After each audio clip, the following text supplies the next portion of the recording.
ಗರ್ದಿಗಮ್ಮತ್ ವೀಕ್ಷಕರಿಗೆ ನಮಸ್ಕಾರಗಳ್ರಿ. Gardigammat page follower ಆಗ್ರಿ, YouTube subscribe ಆಗ್ರಿ, share ಮಾಡ್ರಿ, like ಮಾಡ್ರಿ, ಕಮೆಂಟ್ ಮಾಡ್ರಿ. ಬಹಳಷ್ಟು ಜನ ಫೋನ್ ಮಾಡಿ ಹೇಳ್ತಿರ್ತಾರ, ಲೈವ್ ದಾಗ ಬಂದ್ರೆ ಬಹಳ ಚಂದ ಮಾತಾಡ್ತಾರ, ನೀವು ಲೈವ್ ದಾಗ ಬರುದ್ ಬರ್ರಿ ಅಂತ ಅನೇಕ ಜನ ವೀಕ್ಷಕರ ಕಮೆಂಟ್ ಮಾಡ್ತಿರ್ತಾರ, ಫೋನ್ ಮಾಡ್ತಿರ್ತಾರ. ಇವತ್ತ ವೀಕ್ಷಕರ ಅಂದ್ರೆ ಇವತ್ ಲಕ್ಷಾಂತರ ಜನ ಫಾಲೋವರ್ಸ್ ನನಗೆ. ಅವ್ರವ್ರ ವಿಚಾರಗಳು ಇರ್ತಾವ, ಪಾಪ ಅವ್ರು ತಮ್ಮ ತಿಳಿದ್ ಹೇಳವ್ರನ್ನ. ಆದ್ರೂ ನಾ ಬರ್ತಿರ್ತೇನೆ ಲೈವ್ದಾಗ. ಈಗ ಇವತ್ತು 9ನೇ ದಿನ ಒಂದು ಸಕ್ರಿ ಫ್ಯಾಕ್ಟ್ರಿ ರೈತರ ಮತ್ ಬಿಲ್ಗಾಗಿ 3,500 ರೂಪಾಯಿ ಬಿಲ್ಗಾಗಿ ಒಂದು ಸಣ್ಣ ರಾಜ್ಯ ರೈತ ಸಂಘ ಮತ್ತು ಹಸಿರು ಸೇನೆ ಕೂಡಿ ಹೋರಾಟ ಮಾಡಿದ್ದ ಗುರ್ಲಾಪುರ ಕ್ರಾಸ್ದಾಗ ಇವತ್ತು 9ನೇ ದಿವಸ. ಪ್ರತಿ ದಿವಸ ಲಕ್ಷಾಂತರ ಜನ.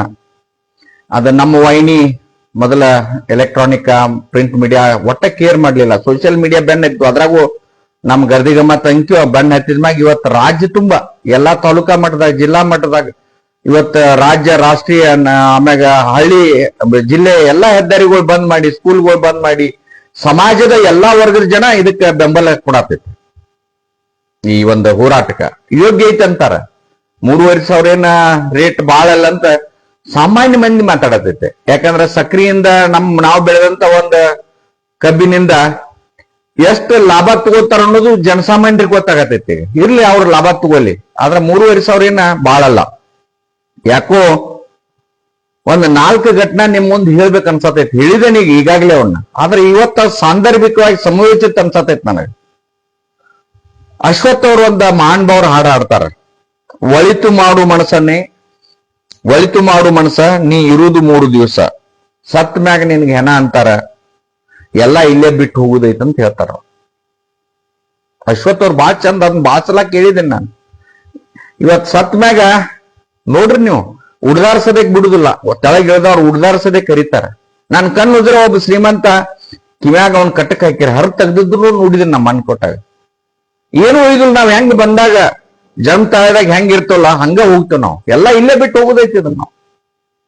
ಯಾಕಂದ್ರೆ ಈ 4 ಘಟನಾ ನಮ್ ಜಿಲ್ಲಾದಾಗಿನ ಘಟನಾಗಳ. ಈಗ ಈ 4 ಘಟನಾ ಅವ್ರ ಹೆಸರು ಹೇಳುದಿಲ್ಲ, ಎಲ್ಲ ಒಳ್ಳೆ ಕೆಲಸ ಮಾಡಿದವ್ರ ಅವ್ರು, ಅವ್ರ ಸಮಾಜಕ್ಕೆ ಬೇಕಾದವ್ರ. 4 ಘಟನಾ ಸಮಾಜಕ್ಕೆ ಬೇಕಾದವ್ರ ಅವ್ರು. ಇದು 25-30 ವರ್ಷದೊಳಗಿಂದ ಅವರು ದೇಶ ವಿದೇಶದಾಗ ಸಕ್ರಿ ಫ್ಯಾಕ್ಟ್ರಿ ಇದ್ದು, ಬೇರೆ ದೇಶದಾಗ 98ರಾಗ ಅವ್ರ ಈ ಫೀಲ್ಡಿಗೆ ಬಂದವ್ರು. ಇಡೀ ಜಗತ್ತಿಗೆ ಬೇಕಾಗುವಂತ ಸಕ್ರಿ 20% ರಫ್ತು ಅವ್ರ ಫ್ಯಾಕ್ಟ್ರಿಯಿಂದ ಹೋಗ್ತಿದ್ವು. ಅಂದ್ರೆ ಎಷ್ಟು ಫ್ಯಾಕ್ಟ್ರಿ ಇದ್ದು ನೋಡ್ರಿ ಅವರು. ಕೆನ್ಯಾ, ಬ್ರೆಜಿಲ್, ಉತ್ತರ ಪ್ರದೇಶ್, ಮಧ್ಯಪ್ರದೇಶ್, ಮಹಾರಾಷ್ಟ್ರ, ಕರ್ನಾಟಕ, ಎಲ್ಲಿ ಕೇಳ್ತಾರೆ ಅವ್ರ ಹೆಸರು ಮ್ಯಾಗ ಫ್ಯಾಕ್ಟ್ರಿ. ಒಂದು ಕಾಲಕ್ಕೆ ಬೆಳಗಾವಿ ಒಳಗ ಅವ್ರ ಶೇರ್ ಒಂದು ಪವರ್ ಇದ್ರ ಸಲುವಾಗಿ ಶೇರ್ ಮಾಡಿದಾಗ 2 ದಿವಸ ರೈತರು ರೋಡ್ ಮ್ಯಾಗ ವಸ್ತಿ ಕುಂತ ಅವ್ರ ಶೇರ್ ತಗೋತಿದ್ರು. ಒಂದ್ ಶೇರ್ ವ್ಯಾಲ್ಯೂಷನ್ 5 ಲಕ್ಷ, 15 ಲಕ್ಷ, 20 ಲಕ್ಷ ಅವ್ರ ಮಾರಾಕ್ ನಿಂತ್ರ ಅವಾಗ. ಇವತ್ತ ಅವ್ರ ಪರಿಸ್ಥಿತಿ ಎಲ್ಲಿಗೆ ಬಂತಂದ್ರ ಇವತ್ ಹೇಳಿ ಹೆಸರು ಇಲ್ದಂಗ ಮರ್ತೈತ್ ಮಂದಿ. 30 ವರ್ಷದಾಗಿನ ಸುದ್ದಿ ಹೇಳತ್ತೇನೆ. ಬೇರೆ ದೇಶದಾಗ ಇದ್ದಂತ ಫ್ಯಾಕ್ಟ್ರಿ. ಒಂದ್ ಶುಗರ್ ಲಾಬಿ ಏನೋ ಮಾಡ್ಬೇಕಾದ್ರೆ ಅವ್ರ ಅಂದ್ರ ಅವ್ರು ಹೇಳ್ರ ಮಾಡ್ತಿದ್ರ. ಅಂತ ಕೇಂದ್ರ ಸರ್ಕಾರ, ರಾಜ್ಯ ಸರ್ಕಾರಗಳು ಅವ್ರು ಹೇಳ್ದ ಏನೂ ನಡೀತಿರಕ್ಕಿಲ್ಲ. ಇದು 30 ವರ್ಷದೊಳಗ ಇವತ್ ಅವ್ರ ಹೆಸರ ಮರ್ತೈತ್ ಮಂದಿ. ಇನ್ನ ನಮ್ ಜಿಲ್ಲಾದಾಗನ ಇಡೇಬಲ್ಲ ಇಲ್ಲಿ ತಿನ್ನು ಎನ್ನಿದು ರಾಜ್ಯದಾಗ ಶ್ರೀಮಂತರವ್ ಶ್ರೀಮಂತಿ, ಅಂತ ಶ್ರೀಮಂತಿ. ಅಲ್ಲಿ ಎಷ್ಟು ಮಂದಿ ಕಾರ್ಕೂನ್ಗಳ ಲೆಕ್ಕ ರೊಕ್ಕ ಚೀಲ್ ಗಂಟ್ಲೆ, ಒಂದು ಟ್ರಕ್ ಗಂಟ್ಲೆ ಚೀಲ್, ಕರಿಪಟ್ಟಿ ಚೀಲ್ದಾಗ ರೊಕ್ಕ ತುಂಬ್ತಿದ್ರು ಸಂಜಿಕಂದ್ರ. ಅವ್ರಿಗೆ ಕೈಗೊಂದಾಳ್, ಕಾಲಿಗೊಂದಾಳ್. ಅವ್ರ ಆಳ್ಗಳ ಕಾರ್ಗಳು ಕೊಟ್ಟಿದ್ದವ್ರು. ಆ ಮನ್ಯಾಗಿದ್ದ ಆಳ್ಗಳಿಗೆ ಒಂದೊಂದು ಕಾರ್ ಕೊಟ್ಟಿದ್ರು. ಅವರು ನಮ್ ಬೆಳಗಾವಿ ಅವ್ರ. ಅವ್ರು ಇವತ್ತು ಎಲ್ಲಿ ಹೋಗಿದಾರ, ಏನಾಗಿದಾರ ಎಲ್ಲೂ ಗೊತ್ತಿಲ್ಲ. ಆಮೇಲೆ ಕೇಂದ್ರದಾಗ ಅವ್ರ ಸಚಿವರಾದವ್ರು ಒಂದು 25-30 ವರ್ಷ ಕೇಂದ್ರ. ಎಂದೂ ಯಾರಿಗೂ ಕೆಟ್ಟ ಬಯಸಾಕಿಲ್ಲ. ಅನೇಕ ಜನ ನಾಯಕರನ್ನ ಬೆಳೆಸಿದ್ರು ಅವ್ರು. ಇವತ್ತಿಗೂ ಅವ್ರೇನ್ ಕೆಟ್ಟಂಕ ಇವ್ರು ಯಾರು ಕೆಟ್ಟ ಮಾಡಿದವ್ರಲ್ಲ. ಅದ್ರ ಕಾಲ ದೇವ್ರು ಹೆಂಗ್ ತರ್ತಾನ ನಮ್ಗೆ ಕೇಳ್ತಾನೆ. ಅವ್ರ ಸಾಹಿತ್ಯ ಕಾಲದ್ನಾಗ ಒಬ್ರ ಅವತ್ತ ವಿಧಾನ ಪರಿಷತ್ ಸದಸ್ಯರು ನಾನು ಕೇಲಿ ಕರ್ಕೊಂಡು ಹೋಗಿದ್ದೆ, ಪ್ರಭಾಕರ್ ಕೋರಿ ಕೇಲಿ ಹಾಸ್ಪಿಟಲ್ ಕರ್ಕೊಂಡು ಹೋಗಿದ್ರೆ ಸಾಹಿತ್ಯನಾಗ. ಅವತ್ ನನಗ ನಿಜಕ್ಕೂ ಕಣ್ಣೀರ್ ಹೋದು. ನನಗೊಂದು ಉಪ್ಪಿಟ್ಟು ತರಿಸ್ಕೊಡ್ರಿ ಅಂತ ಹೇಳಿದ್ರು ಅವ್ರಿಗೆ, ವಿಧಾನ ಪರಿಷತ್ ಸದಸ್ಯರಿಗೆ, ಅವತ್ತಿನ ಹಾಲಿ ವಿಧಾನ ಪರಿಷತ್ ಸದಸ್ಯರಿಗೆ ನನಗೊಂದು ಉಪ್ಪಿಟ್ಟು ತರಿಸ್ಕೊಡ್ರಿ ಅಂತ. ಅವ್ರ ಸೇವಾ ಯಾರು ಮಾಡತ್ತಿರ್ ಗೊತ್ತೈತೆ? ಒಬ್ರು ನರ್ಸ್ ಮಾಡತ್ತಿದ್ರು. ಮನ್ಯಾಗ ಮಂದಿ ಇದ್ದು, ಮಕ್ಳು ಇದ್ದು, 1000 ಕೋಟಿ ರೂಪಾಯಿ ಆಸ್ತಿ ಎಲ್ಲೆಲ್ಲಿ ಇಟ್ಟಿದಾರ ಅವ್ರಿಗೆ ಗೊತ್ತಿರಕ್ಕಿಲ್ಲ. ಸಾಯುತ್ನ್ಯಾಗ ಒಬ್ರು ನರ್ಸ್ ಅವ್ರ ಸೇವೆ ಮಾಡತ್ತಿದ್ಲು. ಇದು ಪ್ರಭಾಕರ್ ಕೋರೆ ಅವ್ರನ್ನ ಕೇಳಿದ್ರು ಹೇಳ್ತಾರ ಇದನ್ನ. ಇನ್ನು ಬಹಳ ಜನಪ್ರಿಯ MP ಆದವರು, ಕೇಂದ್ರದಾಗ ಸಚಿವರಾದವರು, ಎಂದೂ ಯಾರಿಗೂ ಕೆಟ್ಟ ಬಯಸಾಕಿಲ್ಲ ಪಾಪ. ಅವರ ದೇಲ್ಯಾಗ ತಿರ್ಕೊಂಡ್ ಪಾಪ ನಾವಂದ್ರೆ ಇದನ್ನ ನೆನಪು ಮಾಡಿ ಕೊಡತ್ತೇವ. ಅಂದ್ರೆ ಯಾವ್ದು ಶಾಶ್ವತ ಅಲ್ಲ ಇಲ್ಲಿ. ಚಲೋ ಮಾಡಿದವ್ರಿಗೂ ಹೆಂಗ್ ದಿವ್ಸಗಳು ಬರ್ತಾವು, ಕೆಟ್ಟ ಮಾಡಿದವ್ರಿಗೆ ಹೆಂಗ್ ದಿವ್ಸಗಳು ಬರ್ತಾವ ಅನ್ನೋದಕ್ಕೆ ಒಂದು ಉದಾಹರಣೆ ಹೇಳ್ತೇನೆ. ದೆಹಲಿ ಒಳಗೆ ಸತ್ರ ಅವ್ರ ಅವಾಗ ಕೇಂದ್ರ ಮಂತ್ರಿ ಇದ್ರೆ, ನಾವು ಅವ್ ದಯಮಾಡಿ ತಪ್ಪು ತಿಳ್ಕೊಬೇಡ್ರಿ. ಇದನ್ನ ಯಾಕೆ ಹೇಳ್ತೇನೆ ಅಂದ್ರೆ ಅವ್ರ ಹೆಣ ತವ್ರಿ ತರಕಾಗ್ಲಿಲ್ಲ, ಒಳ್ಳೆ ಕೆಲಸ ಮಾಡಿದವ್ರ. ಅಂದ್ರೆ ಒಟ್ಟನ ಹೇಳುವ ಉದ್ದೇಶ, ಇವತ್ತ ನಾವು ರೈತನ ಮಕ್ಕಳ, ರೈತರೊಂದಿಗೆ ನಾವು ಬೆಳೆಯತ್ತೇವು. ಸಕ್ರಿ ಫ್ಯಾಕ್ಟ್ರಿ ನಾವು ರೈತರಿಗೆ ಅನ್ಯಾಯ ಮಾಡುದಿಲ್ಲ.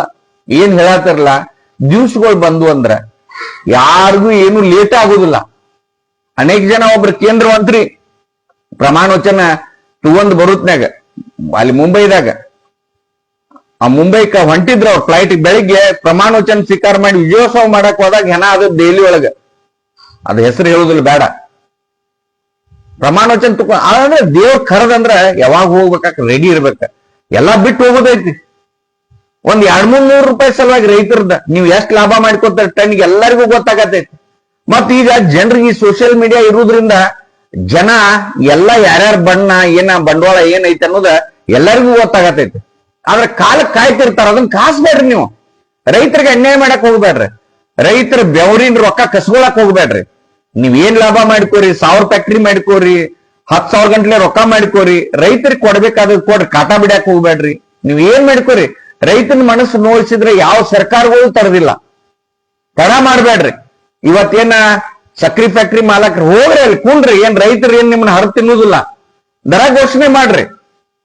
ಇವತ್ತು ಇಡೀ ರಾಜ್ಯ ತುಂಬಾ ಹತ್ತೈತಿದ್ ಬೆಂಕಿ. ದಯಮಾಡಿ ಸಕ್ರಿ ಫ್ಯಾಕ್ಟ್ರಿ ಮಾಲಕರ ಮಂಡತನ ಮಾಡ್ದನ ರೈತರಿಗೆ ಒಂದೇನ್ ದರ ಘೋಷಣೆ ಮಾಡೋದೈತಿ ಮುಗಿಸಿ ಫ್ಯಾಕ್ಟ್ರಿ ಚಾಲು ಮಾಡ್ರಿ.